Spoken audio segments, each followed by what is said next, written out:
Hello and welcome to Daily Reflection with Aneel Aranha. Today is the 10th of January 2020 and we're going to reflect on Luke chapter 5, 12 to 16. Once when Jesus was in one of the cities, there was a man covered with leprosy. When he saw Jesus, he bowed with his face to the ground and begged him, "Lord, if you choose, you can make me clean." Then Jesus stretched out his hand, touched him and said, "I do choose. Be made clean." Immediately the leprosy left him, and Jesus ordered him to tell no one. "Go," he said, "and show yourself to the priest, and as Moses commanded, make an offering for your cleansing for a testimony to them." But now, more than ever, the word about Jesus spread abroad. Many crowds would gather to hear him and be cured of their diseases, but he would withdraw to deserted places and pray. The Gospel of the Lord. I spent many years as a child in a little town in the north of India called Patna. One of the less pleasant memories I had growing up was my interaction with lepers. I would see them begging on the roads with disfigured faces and limbs and used to be terrified of them and even more terrified of contracting the disease. I can still remember poking discolored areas of my body with a pencil tip to see if I had lost any physical sensations there, because a loss of feeling was a sign of being infected.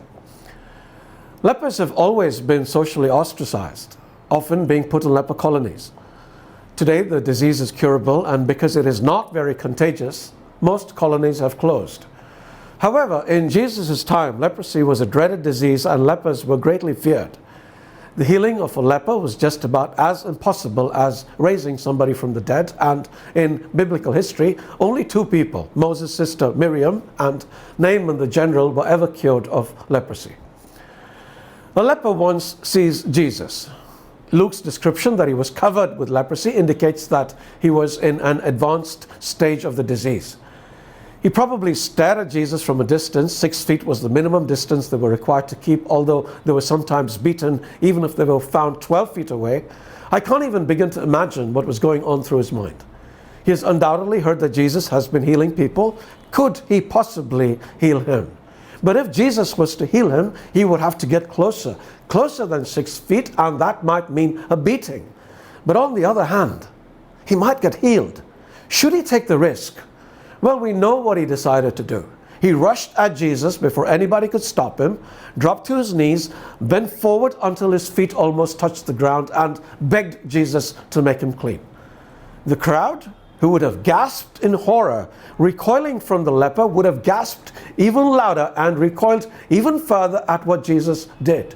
He reached out and touched the leper. And here is the thing. He touched the leper while the leper still had leprosy, and then he healed the man.